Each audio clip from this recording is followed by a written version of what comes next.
Kenapa sih 12 murid Yesus laki-laki semua? Emangnya perempuan gak bisa jadi murid Yesus? Mari kita cari jawabannya. Sebenarnya ada beberapa perempuan yang memainkan berbagai peran penting di awal pekabaran Injil Kristus. Yang pertama, ada yang namanya Tabita. Dia disebut sebagai murid, bisa kita temukan di kitab Kisah Para Rasul 9 ayat 36. Yang kedua, ada yang namanya Febe.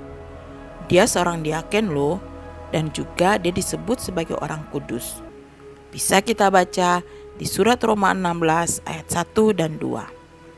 Selanjutnya, ada yang namanya Yodia dan Sintike.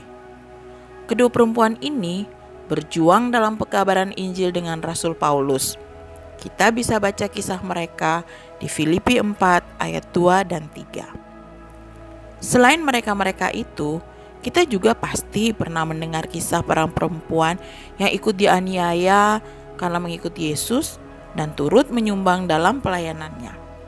Bisa kita baca di Kisah Para Rasul 8 ayat 2 dan 3. Jadi, mengapa sih ke-12 murid Yesus adalah laki-laki? Alasannya bukan karena laki-laki lebih unggul loh daripada perempuan, akan tetapi lebih pada simbolisasi pada jenis kelamin dan jumlah murid.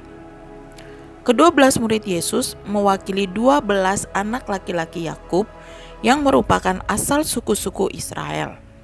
Untuk mengingat nama laki-laki dari suku-suku Israel, Yesus harus memilih 12 murid laki-laki. Dalam pemilihannya, Yesus tidak membuat pembatasan gender, melainkan pernyataan simbolis dan inklusif bahwa pengajaran dan keselamatannya adalah untuk seluruh Israel. Kitab Kejadian menjelaskan bahwa anak laki-laki Yakub 12 orang jumlahnya, dan mereka-mereka inilah yang menjadi bapak-bapak bangsa dari 12 suku Israel. Dalam Injil Matius 19 ayat 28 dan juga Injil Lukas 22 ayat 30, Yesus menjelaskan bahwa pilihan atas 12 muridnya bertepatan dengan 12 suku Israel.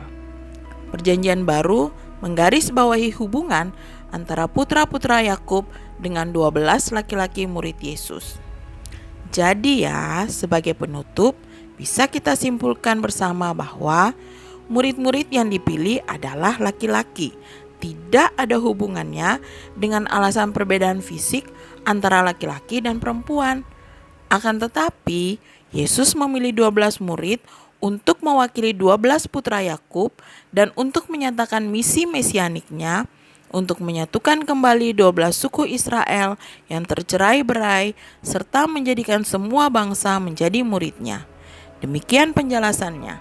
Sampai ketemu lagi.